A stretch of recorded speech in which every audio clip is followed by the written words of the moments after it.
You're a real estate investor in your 40s. What advice would you give to yourself in your 20s and 30s? Well, the women inside InvestHER came together and shared a lot of thoughts. So we're going to process it together with you. Welcome to the InvestHER podcast. I'm Liz Fairclough. And I am your co-host, Andressa Gadelli.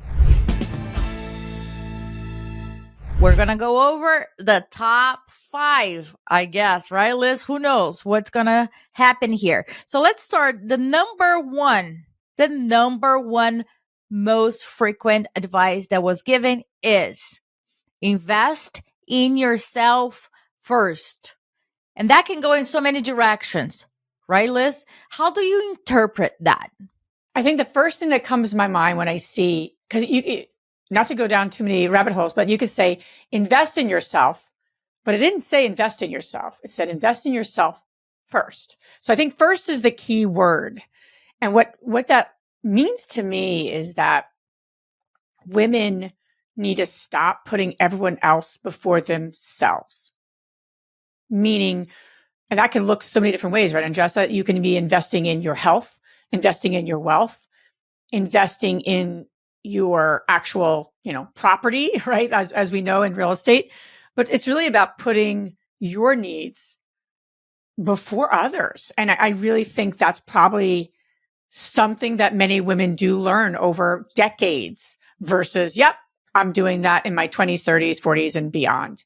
I think that's probably a hard lesson for women to learn because they tend to be the caretakers. They tend to be, they're managing it all. So that's a big one. What does that mean to you? I see it as a holistic approach, and I think they all go hand to hand.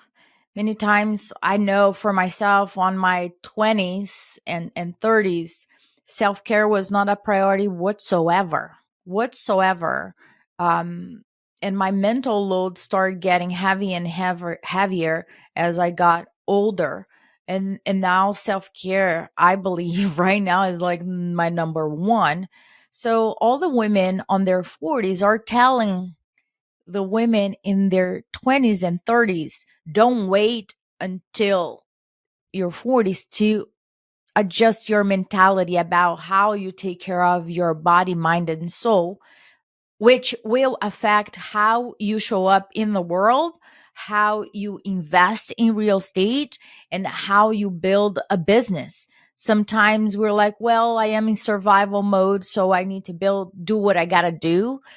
And I think that we sacrifice a lot of our health in order to do that. And this was the number one recommendation for all the women. And I am totally on board. And I think that the word first, it is very bold, is unapologetic to investing myself first. Yes, I am the priority here in my household.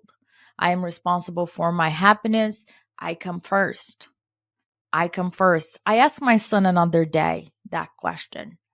Who is the most important person in your life, Lorenzo? He's like, me.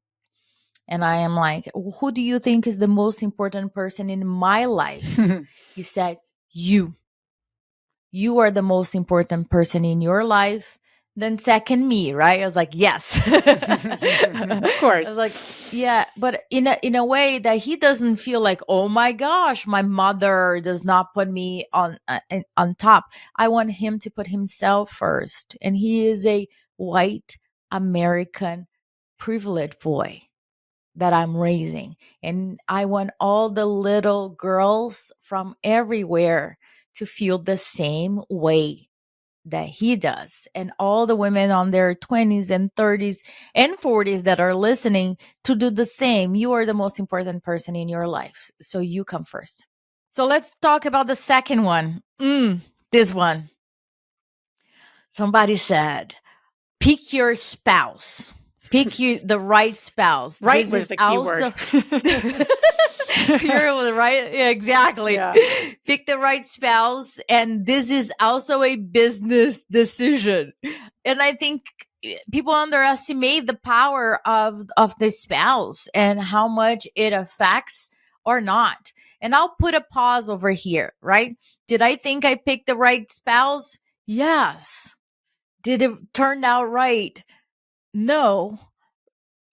It was so much involved that we're not going to go through it. But for all the women that are listening here, I don't want you to feel that because your marriage did not work, because you chose to live a healthy, abundant life, that this is a life sentence for you. You can continue bettering your decisions as you move forward. But I just want to say I completely agree, and I think that it makes it or break it your business. The spouse, it can hold you back or it can support you and propel you moving forward. And not every person that you're with you need to do business with as well. And the most important thing that I would say before I pass it the baton to Liz is, even if you are in a marriage, a healthy one, a toxic one, if you're in a toxic one, get the hell out. um, become financially independent. I was together, we were independent. Individually, I was dependent, financially dependent. And that had forced me to stay in an unhealthy relationship for years. So I encourage all of you to take this with a grain of salt. Is that how you say, Liz? You got it. You got it, right? Take that in consideration so you are not put in a position where you need to stay in a relationship because you are financially dependable. Yeah, that's so powerful. And that really gets to why you think about the tradition of, not to get into the tradition of marriage and the tradition of why people come together, but you think about it historically. And we're breaking those barriers where in the past it was really to have children, to be taken care of, financial reasons, right? And I think women now more than ever are choosing not to get married, not to have children, because it's not a financial decision. It's a, is this person going to add value to my life decision? And and it's just really great to see that evolution. For me, back in my 20s, I remember very distinctly saying, I don't need a man to make me happy. I was very career oriented. And I also remember when Matt said, I love you to me, I was so nervous and overwhelmed by it because I was like, is he going to hold me back? Is this Mm, relationship, because I didn't really want kids, honestly. I do have kids now, but I, at the time, didn't want children. So I needed to be with someone who there was the value, right? We were going to build something together, or there was something deeper here, or I'm good single. That's really how my way of being. I shouldn't have told Matt that I didn't need him. That's another conversation for another day, because that's probably not the most effective thing to say to your spouse or someone you're dating.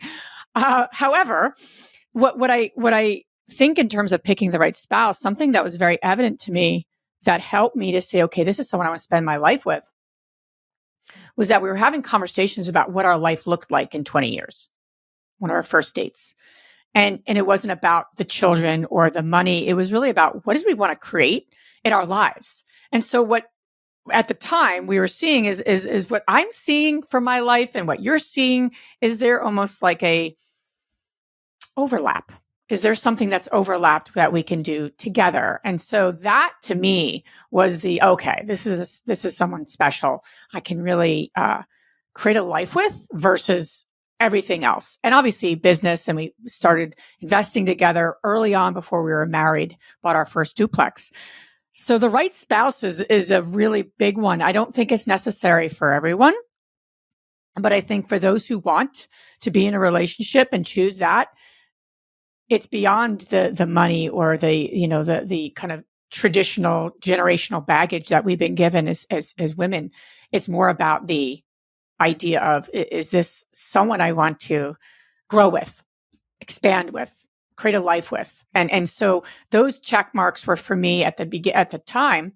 And 20 years later, we're celebrating our 20th in the fall. We've continued, but it takes work. It's not given. It takes yeah. a lot of work. I have a curveball. Okay. So for the women that are listening and they're in the back of their head, maybe not out loud yet, but in the back of their head, they are thinking. I know for sure he's holding me back. Mm. And this week, we have talked a lot about realignment conversations. So, for the women that are listening and have that certainty, they still love their partners, they cherish their relationship, um, they have built a family, right? But in the back of her head, she has this thing about, he's holding me back right now. Is this a time of a realignment conversation? Does she need to send him a Zoom call link for to get in touch to realign? Yeah, that's a big question, because then my next thought or my next approach is, how long have you been feeling this way? And so often realignment can get aligned when it's a couple things to connect with or a couple things to work through. When you have a 10-year history of feeling like you're held back and there was probably 100 conversations that you haven't had, that's a different story, right? So at what level, I would say, would be my first kind of analysis of that, because you might need to have more than one realignment conversation. I do think that that is a first step forward, because often we assume people are holding us back when we maybe haven't shared, right, what's coming up for us or what we see for the future. I was talking to a friend the other day, and she said, my husband is quite older than me, and I'm almost like wanting to start a new business, and he's actually slowing down. So how do we have this? We talked a bit about having a realignment conversation, if you will, but she's been feeling this way for a couple of years. So it's built up. It's emotionally charged. And so I think the first thing to really look at is, what do you want? And before you have a realignment conversation, right, Andressa, the key is, what do you want? What's coming up for you? We always like to say that, like, what's coming up for you? Get really clear, because it's hard to have a realignment conversation, or one of many, if you're not clear for yourself. And don't assume this person is going to say this or that. Obviously, that's hard, right? When you have a spouse or a partner, we have a listening of that person we have to be mindful of. So get clear for yourself and then start having those conversations. And one thing that I learned from you and Matt is that you guys take time to have those conversations. It's not like in between a meal and say, "Hey, can you take the trash out? And by the way, I have a realignment conversation that I have to have with you right now." Yeah. Right? You guys schedule the time to go away and to really get connected with one another and see what's working, what's not working, how can you guys move forward, and put yourself in a position of listening, of receiving the information versus feeling defensive, the need to feel defensive to save the ego and grow together. So I think that that's also something that I've learned from you guys, that you consciously do in order to have those conversations. And for the women that are listening, if that's in the back of your head and that's not going away, it will not go away. I'm sorry to say that to you. You've got to verbalize, process it, um, and see it, if that's the real true or if it's just a thought, or how can things be. And things are never as bad as we have inside our own head. You might be surprised with all the possibilities that can be created, but bring it to the front, from the back of your head to the front to your mouth. I have held things in the past for years, and now I learned the skill set of having alignment calls. And I think that you know free up time inside my head, and that's what we want. We don't want things to live rent free in our heads, especially those thoughts, right, about our spouse. I think that's crucial. Something else real quick I want to share about that is, when you plan getaways, and we do it quarterly, when you plan these getaways, it's not when shit has hit the fan and you've had a ton of breakdowns and you need to get away together. I think the key to growing together is having these weekends when you don't think you need to go away. Like, that's when you need to go away, meaning it's more proactive than reactive. And I think that then creates the space to have the conversations. I didn't know what Matt was going to share with me of like, we always talk about our relationship and what's coming up. I didn't know what he was going to share with me. There's always something. If you're in a relationship with someone, there's always something to share.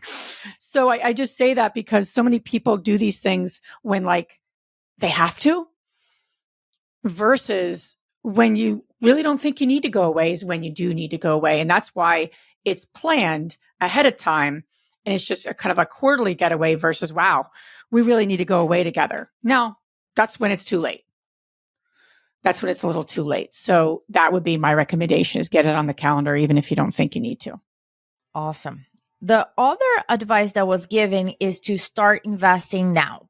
And that means investing in real estate, investing in stocks, investing in your whole life insurance, different diversification of investing. And I believe because not a long time ago, women were not allowed to have a credit card, open up a bank account, own a property. We are many times the first generation that get to do that. And we don't realize that we're catching up. And many of us feel like, oh, I should be way ahead, or I should have started investing in my 20s. I think that all the time. But think about it. I was born and raised in Brazil. My first credit card was at 26 years old. My family still think that credit cards are for people that don't have the cash to pay up front. And I'm like, why are you even having cash? Don't. And when they take their debit card to pay, I'm like, put it back. For God's sake, right? Learn how to leverage credit card. And because you have the money to pay the credit card balance in full every single month, that's why you are going to be leveraging even more, so you can build miles, travel for free, and take advantage of all the benefits for it. And this is just credit card, right? And was I pissed that I pay my entire $75,000 master's degree here in the US cash? Wow. Yes. I didn't know you paid in cash. It was in cash. I didn't own a credit card when I moved to the US. Wow. I didn't know better. So for all the women that are there, have grace with you. You just didn't know better. Now you do something about it. And go forward. Versus, oh, I should have done it. Well, the best next day for you to start investing is today. And no matter what age you're in, if you're in your 50s, 60s, and 40s, 30s, 20s, who cares? Start thinking, how can I invest considering my current situation versus, oh, I should. Now it's too late, or it's too early. Oh, now I have a child, maybe later, or when I quit my job, or the very often advice given here is start investing today. So the word of this advice is today. We have a word for every single advice. Today. And I would say too, because you're investing today, and if this is the 40 something saying to the 20 something, the beautiful part about being in your 20s and 30s is time is on your side. Listen, I believe time is on your side to begin investing in your 40s, 50s, 60s. I think there's but it's a different strategy. So the key for the 20s and the 30s is to start doing something. And it really is independent of the amount of money and the exact strategy, in my opinion, because that's going to lead to a different decision, right? And Justin and I are doing different things than when we started investing. I mean, that would be crazy if I'm doing the exact same type of investing as I was when I was 27, right? Literally 20 years ago. I'm doing some of the principles are the same, but in terms of the exact strategy. So it's going to evolve regardless based on who you are and your financial goals.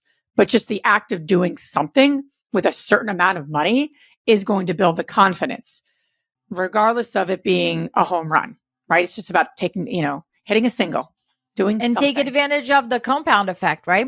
That is the key. The E-Myth and other books came again. later on in life, I didn't know the word real estate. So for God's sake, you know what I'm saying? I it would be great to know all of this on my early 20s, right? We wish. We all have different stories and we acknowledge that, but that is not your sentence, your dead sentence, right? So let's talk about something else here. Simple, very simple advice, but very often I'm going to combine them, right?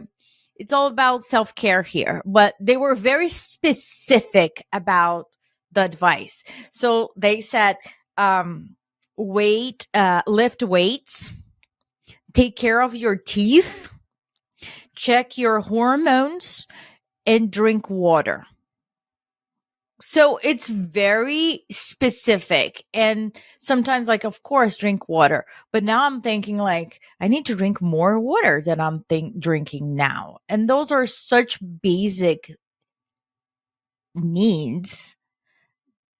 And then I'm thinking, the early 20s, I believe I can see the generation that I'm seeing now in their 20s, and maybe that's my perception.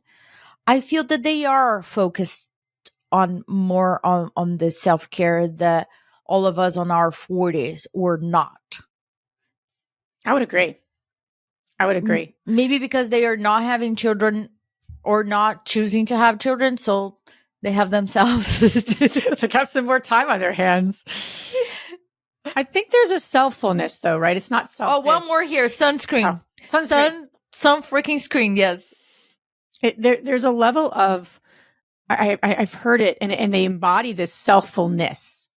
It's not selfish. It's being selfful. And I've always liked that distinction. And when you think about the basics, right? Drinking water, checking your hormones, especially, we have to worry a little more about that in our 40s than probably the 20 something. But, the teeth, the lifting of the weights, these are basic things. But it's the basic things. It's the common sense. That's the common practice in our life, which makes us put ourselves first, back to the first one, and not just investing, but taking care of ourselves first. So as a runner, I really appreciate the lifting of the weights, because I used to lift weights and then I kind of got away from it, and now I'm getting back into it because it's so important. And I know that. And it actually makes me feel really strong, and all the dudes are kind of like right by the weights. I'm like, I kind of not push them aside, but I'm like sitting there all like lifting my 10 pounds, thinking I'm all that great. And they're like, but it's confidence too, right? It's not just for your mind, body, and soul. It's a confidence booster. So great advice, especially the sunscreen too. Forget that sometimes. The last one here, it's all about boundaries and more towards the mental health. There's a lot of women saying, like, you're not your strategies, set boundaries without feeling guilty about it, go to therapy, heal. A lot of women recommended it. And I think that the way that I see it as like mental load. All of those baggage that we have been carrying from our mothers, our grandmothers, our fathers, our grandfathers, our family, our culture, society, you name it, right? That we don't even realize, we're not even aware of it. And then we are running this script that has worked. And as we get older, that script does not work anymore. So I think the women on their 40s were shining the light for the women in their 20s and 30s to say, hey, be aware of those scripts, and your family saying, oh, that's how we are in our family. Or, oh, do you want to change? You want to evolve. You want to stand on your values, and you want to evolve. And the most compliment somebody can say to you is that, oh, wow, you changed a lot. I cannot recognize you. Exactly, because I have done work on it. I've worked a lot. I worked a lot. Right? Because we are healing. And that's how healed people look. They look unrecognizable. That's the goal. And I think we all embracing it. And the women were saying over and over again, stop apologizing and watch your language. How many times you say sorry and how you don't own who you are.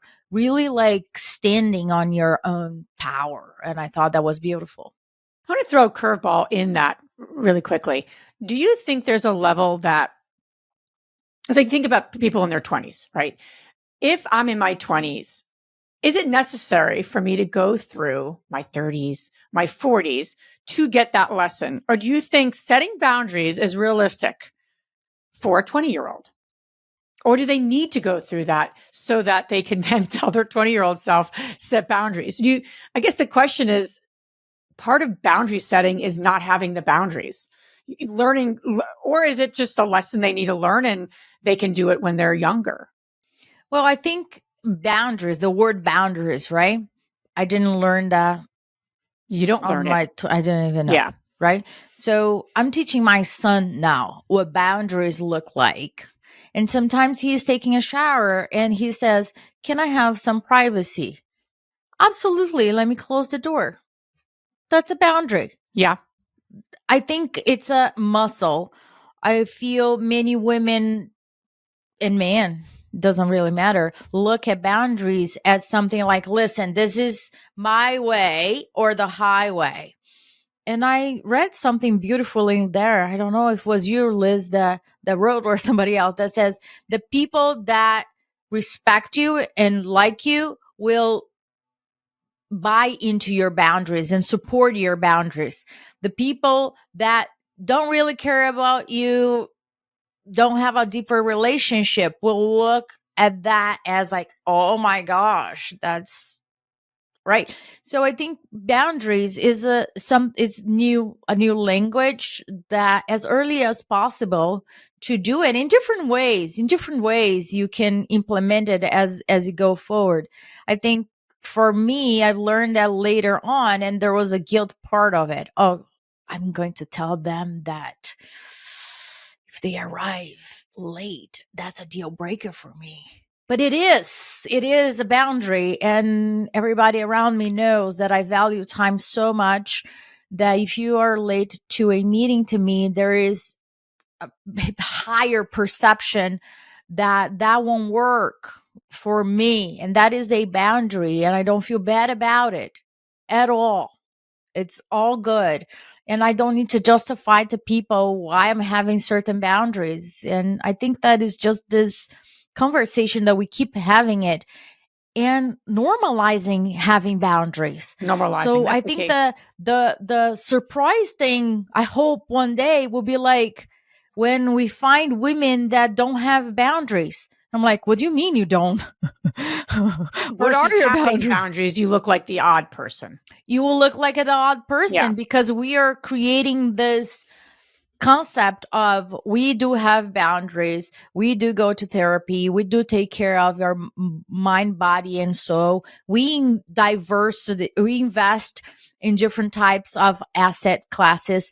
Is the same, I believe, is the same language that the women inside InvestHER is talking about. At the same breath that they talk about different ways to invest in real estate, they're also talking about different types of self-care, or what this new therapy uh, session gave to them. It's very holistic approach, and I think is just normalizing all of it because women embodies all of this. Is a holistic approach, and it showed. I like the idea of normalizing because I think that's the piece that when you're in your 20s and you haven't been taught anything about boundaries, which quite honestly, most women haven't, it normalizes it if they start to actually embody it, even in their 20s, right? 30s, even in their 40s, doesn't matter. And then it almost like creates this generational impact where Sammy, my daughter and my son, right? Same. They'll, they'll, they'll only know how to do this versus it being a weird concept. So it's a really good point. The Exactly. normalization. They will only know what taking responsibility means, what regulating their emotions Yeah. means, what really setting goals and boundaries means. They will not know something else. And I think that that's the work that all of us are doing. And for all the women that are listening, pass this podcast to another woman that you like, trust, and respect. We want to create a community where we have a common language. And InvestHER is all about a holistic approach. You are growing your portfolio, you're growing your business, and you're growing yourself. That's why we are here. So share this podcast with all the women in your life that you like, trust, and respect that can also benefit from it. Thank you so much for listening. What's a pleasure. Thank you.